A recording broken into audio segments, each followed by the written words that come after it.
Hello, ladies and gentlemen. Welcome to another episode of Raw Politics. It is my hope that you are fine wherever you are. I'm also okay. Rigathi Gachagua went to the United States on July 7th, and he promised to be in that country for at least 2 months.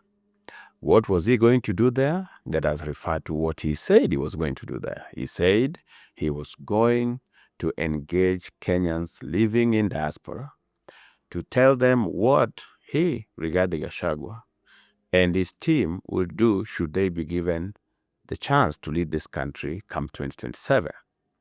I maintained that is not what Rigathi Gachagua went to do in the United States. And what was I basing this on? Because the diaspora vote is negligible, to say the least.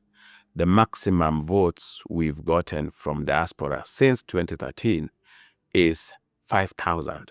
That is the most votes we've ever gotten from there. And diaspora is not limited to United States. So you can't say that you're going to spend 60 days to convince 1,000 voters to back you. No. What Rigathi went to do in the United States, in my opinion, was to fundraise. He was going to look for money to popularize his party. Remember, Rigathi Gachagua launched a Kikuyu party. I'm not creating this. He said that is why he was launching a party. That he was launching a party for his tribe. A party that will ensure that his tribe does not suffer the way they suffered when they joined UDA without their party. So that party needs to be promoted. You cannot just launch a party and hope that people are going to join. He has to promote the party. And that cost a lot of money. And whereas Rigathi is not a poor person, whereas Rigathi is not struggling, I don't see him having the resources to promote a party to compete at levels of UDA or even Jubilee, now that Uhuru has revived it. I'll link the video where I explained the real reason why Rigathi visited the United States in the description below.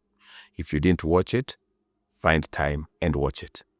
Ladies and gentlemen, in this video, however, we are going to work with what Rigathi said he was going to do in the United States, that he was going to engage these people and tell them about his plans for the country. So why is he cutting short his trip?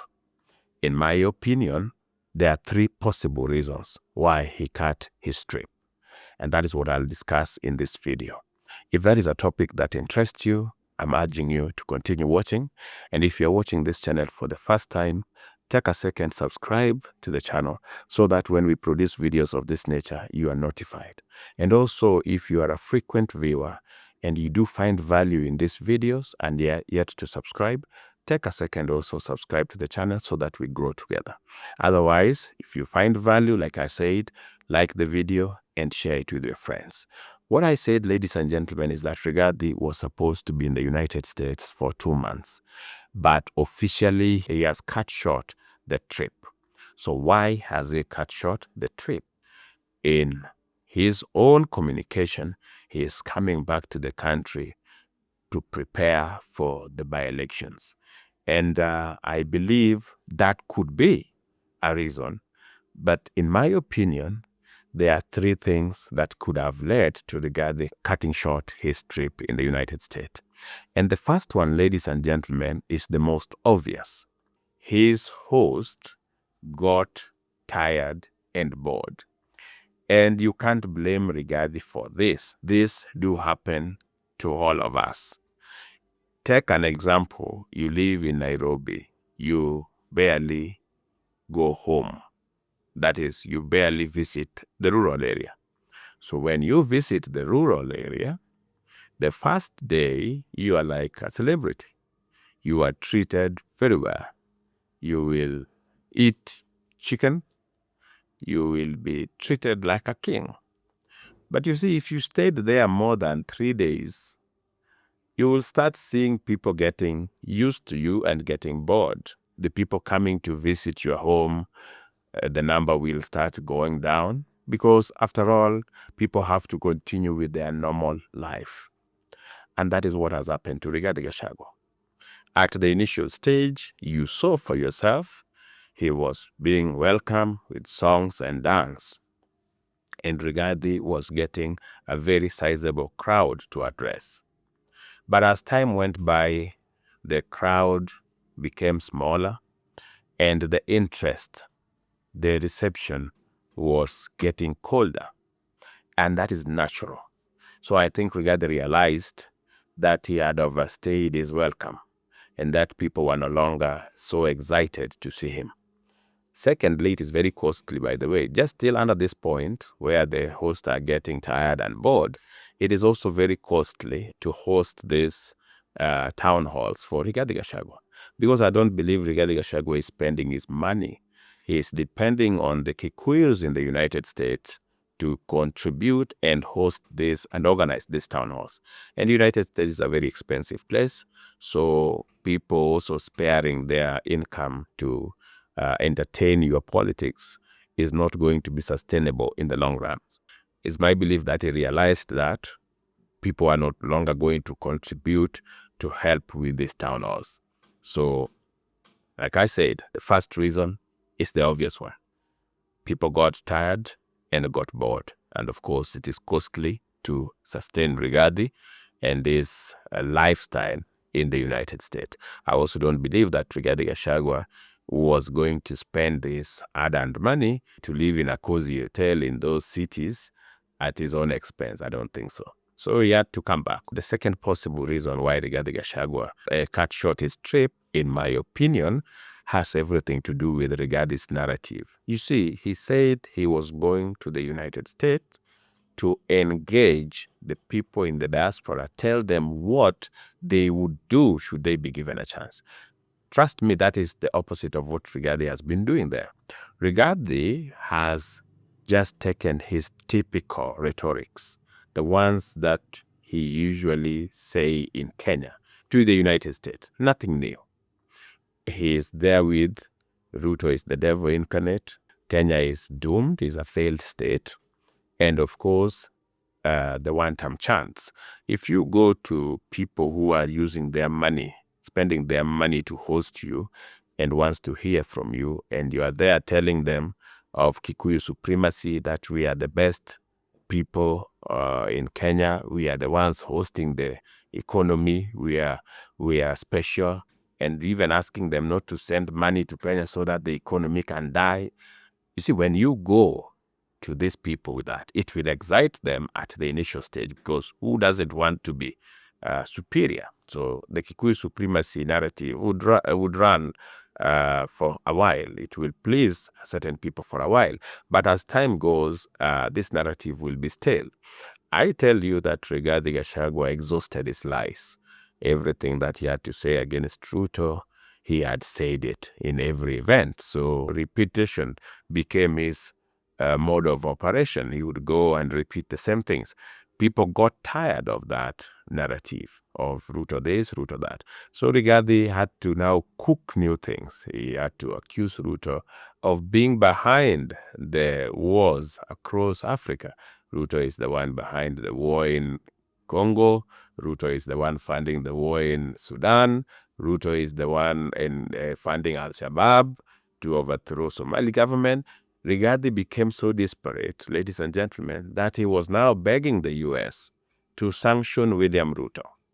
Make sure that William Ruto cannot even visit the United States, or sanction him as an individual and punish him. This was too low of him, and it meant that his narrative was not picking. To make matters worse, ladies and gentlemen, the United States that he was begging to sanction William Ruto, through the ambassador here, was saying Kenya is integral, Kenya is so important to the United States, and they fully support Ruto's government. So when you have a pathetic narrative and the people you are targeting with it are now tired of it, you find that you've lost relevance. And if you've lost relevance and nobody is excited anymore to meet you, the best thing to do is to cut short your trip and come back to the country. And so I think the second reason why Rigathi Gachagua is coming back to Kenya before the 2 months is over has everything to do with this narrative. It was uninspiring. the Kikuyu supremacy thing wasn't going to sell for long, and calling Ruto all names wasn't going to excite people for 2 months. He had to come back.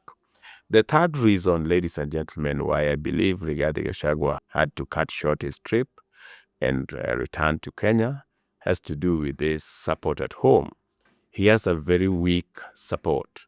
I can call it hapless, because when Rigathi is not there, there is nothing going on. In fact, the hatred towards Ruto is almost dying. His supporters, the people who he had made to really hate Ruto, his so-called Gen Zs, the one that he uses on social media to incite people into demos, etc., are no longer writing and chanting anti-Ruto and trending. So without Rigathi, the hatred towards Ruto, the abduction, the disappearance, all these things are not there. You see, without Rigathi around, his supporters cannot pull the abduction stands. They don't have rallies. They are not doing, even the hatred towards Ruto is going down. So Rigathi Gachagua has to come back and rescue the situation, because if he stays there longer, he is not sure whether he will come and find people who still wants to hear him, and he has to come back. If he comes back, he can now revive the hatred. He can now stage some abduction here and there as usual, and maybe even incite the youth to go to the street to so-called demand maybe justice and something. So Rigathi Gachagua has to come back. Otherwise, he is going to lose his audience. And of course, the issue of the by-elections. His party will need some money for campaign. I think he has gotten some small money from the Kikuyus in diaspora, and he's coming back. I hope he uses it to popularize the party and maybe his candidate. But he was also coming back to a very divided opposition, because some of these people are going to field candidates. He's coming back to an opposition that is clueless. Without Rigathi, they can do nothing. Eugene and Kalonzo turn to press conferences. Natembeya is busy with this work. There's nothing going on, literally, without him. The Onyonka is just pulling some stunts here and there. Matiang'i is nowhere to be seen. So he has to come back and rejuvenate, revive the opposition, so to say. Those are the three issues that I believe forced Rigathi Gachagua to cut short his trip. The host got tired. He had an inspiring narrative, and of course, a dwindling support back home. If you found value in this, let me know in the comment section. Otherwise, in case you missed the real reason why Rigathi went to the United States, watch this video.